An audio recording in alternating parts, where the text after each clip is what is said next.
प्यारे बच्चों, सुप्रभात। आज आपको मैं समाचार और फीचर में अंतर स्पष्ट करूंगी। पिछली कक्षा में हमने फीचर के बारे में विस्तार से पढ़ा था। आप सभी बच्चों ने फीचर लिख भी लिया होगा और आशा करती हूँ कि आपको फीचर लेखन समझ भी आ गया होगा, क्योंकि आपकी कक्षा 11वीं में भी फीचर लेखन था। तो आज मैं आपको समाचार लेखन और फीचर में अंतर स्पष्ट करूँगी। ठीक है, आपको बताया था फीचर एक तरीके से क्या होता है, आकृति से मतलब होता है। तो समाचार और फीचर में क्या अंतर है, ये आज हम अपनी कक्षा में पढ़ेंगे। सभी बच्चे वीडियो को ध्यान से देखना और समझना, क्योंकि आपकी परीक्षा में समाचार, फीचर और आलेख लेखन आता है। तो अब आपकी बोर्ड की परीक्षा है, आपको सारे जो ये व्याकरण के विषय हैं वो आपको विस्तार में समझ में आ जाने चाहिए।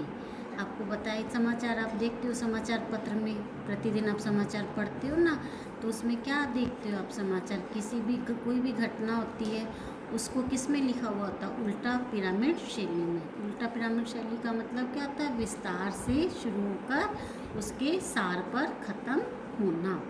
ठीक है, पिरामिड का क्या होता है, उल्टा पिरामिड का मतलब क्या होता है, हम जब ऊपर से शुरू करके ऐसे और नीचे, ठीक है, नीचे हम जाके छोटी घटनाक्रम हमारा छोटा हो जाता है, ठीक है ना, तो हमारा उल्टा पिरामिड शैली में होता है। लेकिन जो ये होता है इसमें ये कथात्मक शैली में होता है। फीचर किस में होता है, कथात्मक शैली में लिखा जाता है।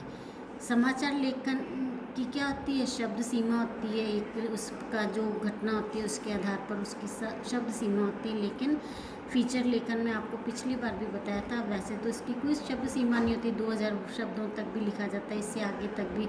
लेकिन जो उचित फीचर होता है वो हमारा 250-300 शब्द में ख़त्म हो जाता है, जो रोचक होता है। जितना ज़्यादा लंबा फीचर होता जाएगा उतना क्या होएगा, वो नीरस बनता जाएगा।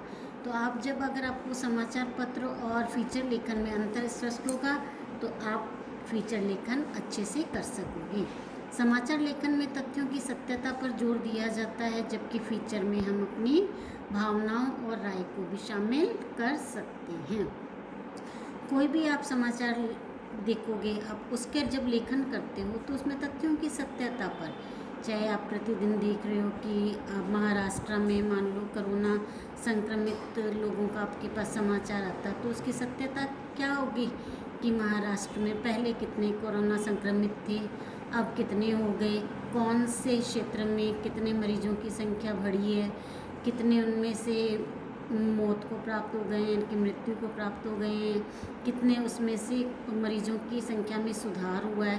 तो पूरे तथ्यों की जो सत्यता होती है और हमें इस जगह का और का पूरा हम सत्यता दिखाते हैं, तो वहाँ हम समाचार लेखन में सब कुछ दिया जाता है। जबकि फीचर में हम अपनी भावनाओं और राय को भी शामिल कर सकते हैं। कोरोना की मार, आपने मान लो इसके ऊपर फीचर लिखना है, कोरोना की मार, तो अब उस कोरोना की मार में आप क्या है, आप आंकड़े तो दर्शाओगे, आप कार्टून भी बना सकते हो कि कैसे ये हमारे को नुकसान पहुंचा रहा है, लेकिन इसके उसमें आप अपनी भावनाओं का समावेश भी कर सकते हो कि ये इस कोरोना जो विषाणु है, ये इसने वायरस ने कितना हमें नुकसान पहुंचाया है, इसके लिए हम क्या कर सकते हैं, क्या नहीं, हमें कौन कौन से कदम उठाने चाहिए। तो फीचर का विषय कुछ भी हो सकता है, समाचार का नहीं। फीचर हम किसी भी विषय पर लिख सकते हैं, लेकिन जो समाचार होता है वो समसामयिक, अभी जो घटना हुई है उसके ऊपर ही हम लिख सकते हैं। फीचर हम पुरानी घटनाओं के ऊपर भी लिख सकते हैं, लेकिन आप जब समाचार लिखते हो वो आपको पता ही है ना, आपको समाचार कौन सी होती है, जो आपकी घटना तुरंत जो घटी होती है उसके ऊपर, या एक उससे आज घटना घटी है उसके ऊपर हम कल समाचार पत्रों में समाचार देखते हैं। ठीक है बच्चों, तो ये था हमारा समाचार और फीचर लेखन में अंतर। अब आपका एक विषय रह गया आलेख। आपने कक्षा 11वीं में भी आलेख किया था, आपको तब भी बताया था आ प्लस लेख। आ हमारा उपसर्ग है, ठीक है, आ उपसर्ग, जैसे आजीवन, आमरण, मरने तक, ठीक है ना, आजीवन, जीवन भर, तो ये क्या है, आलेख।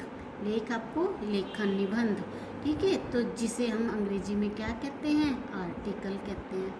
कई बार मैं कहती हूँ ना आपको, आज मैंने इस विषय पर आर्टिकल लिखना। आर्टिकल माने आलेख, ठीक है। आ प्लस लेख, आ उपसर्ग और लेख मूल शब्द है, ठीक है ना। आलेख, आ उपसर्ग और लेख आपका मूल शब्द है। लेख माने लिखना, तो आलेख लेख का ही प्रतिरूप है। प्रतिरूप माने उसी का ही एक रूप है।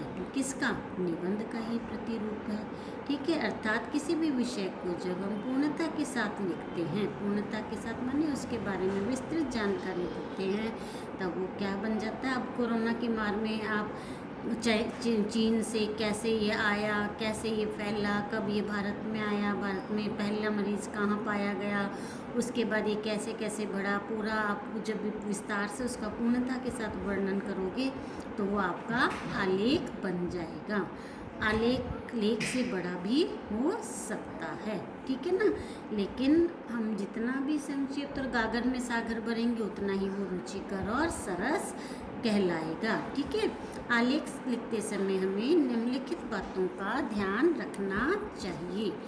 आप जब भी कोई, चाहे आप निबंध लिखते हो, चाहे आप समाचार लिख रहे हो, चाहे आप फीचर लिख रहे हो, आपको कुछ बातों को ध्यान, सबसे पहला हर एक में क्या होता है, विचार स्पष्ट होना चाहिए आपका, है ना।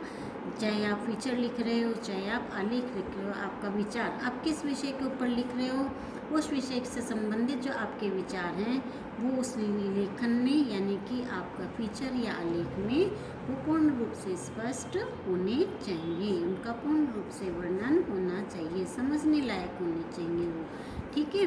तो आप जब भी आलेख लिखोगे, आपका विषय है जो भी है, चाहे आप किसी भी महापुरुष के बारे में लिख रहे हो, चाहे आप किसी, तो उस विषय को आप पूर्णता दोगे। आप Abdul Kalam, APJ Abdul Kalam missile man है, तो उनके बारे में आपको पूरा ज्ञान होना चाहिए। पूरा जब आप लिखोगे, उनके जीवनी से संबंधित सभी बातों को आप अपने आलेख में लिखोगे।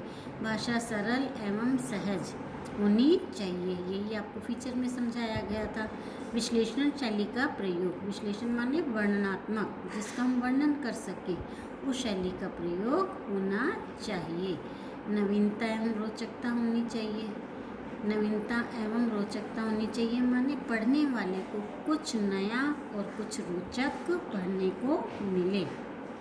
अगर कुछ नया नहीं होगा, उसने पहले पढ़ रखा होगा, तो वो क्या कहेगा, ये सब बातें तो मुझे पता है, मुझे पता है ये, उसमें रोचकता नहीं आएगी। उसमें आप अपने शब्दों के द्वारा, आप अपने भावों के द्वारा, आप अपने विचारों के द्वारा, उसमें रोचकता माने आनंद की अनुभूति होना पढ़ने वाले को, ठीक है ना।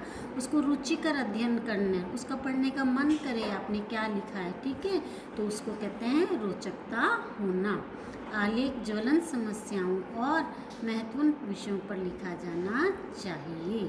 ज्वलन समस्या, अब आपको मज़दूरों का पलायन है, कोरोना वायरस के अंतर्गत कैसे मज़दूर वर्ग हैं जो परेशान हो रहे हैं, ठीक है, वो हमारी एक ज्वलन समस्या बनी हुई है। हमारी आर्थिक व्यवस्था है जो भारत की, कोरोना के कारण, लॉकडाउन के कारण जो हमारा व्यापार, हमारा सब कुछ बंद पड़ा है, उसके कारण हम जो आर्थिक मंदी झेल रहे हैं, ये हमारी क्या है, ज्वलन समस्या है। स्कूल की जो अब आपकी ऑनलाइन कक्षाएं लग रही है, स्कूल में, शिक्षण संस्थाओं में जो परीक्षाएं बाकी रह गई हैं, उनमें बच्चों के जो भविष्य, उसमें जो जैसे IIT है, नीट है, इन सब की परीक्षाओं में जो विलम्ब हो रहा है, कक्षा 10वीं की, 12वीं की जो बोर्ड की परीक्षाएं बाकी पड़ी हैं, उससे बच्चों का भविष्य जो अधर में लटका हुआ है, ये सब हमारी क्या है, ज्वलन समस्याएं हैं।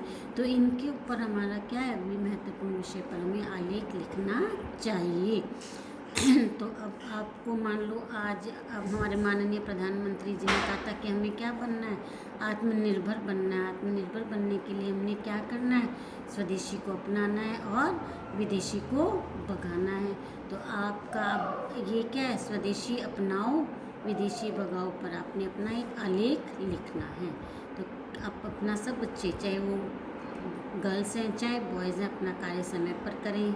पारस, देव, ठीक है, अमन और कौशल, इन चारों बच्चों से मेरा प्रार्थना है कि अपना कार्य समय पर पूरा करें। धन्यवाद। जय हिंद।